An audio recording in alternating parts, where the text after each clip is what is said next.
ব্যবসায়িক এলাকা ধ্বংসের পথে। কলকাতার বাজারে এখন হাহাকার চলছে।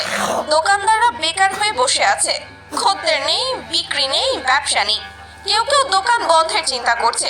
একসময় যেখানে বাংলাদেশি ক্রেতাদের উপচে পড়া ভিড় থাকতো, আজ তা হাহাকার করছে। ভারতীয় গণমাধ্যম পর্যন্ত স্বীকার করে নিয়েছে যে কলকাতার ব্যবসার 50 থেকে 55% নির্ভর করত বাংলাদেশিদের ওপর। আর এখন সেই বাংলাদেশিরা নেই। ফলাফল, বেচা কেনা বন্ধ, মার্কেট ফাঁকা, দোকানদারের মাথায় হাত।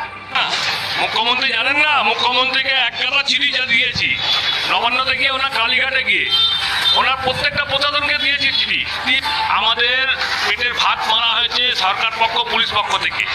এক ব্যবসায়ী হতাশ হয়ে বলছেন, সারাদিন দোকান খুলে বসে থাকি, কেউ আসে না, ব্যবসা আর চলবে না, না খেয়ে মরতে হবে। আরেকজন বলে,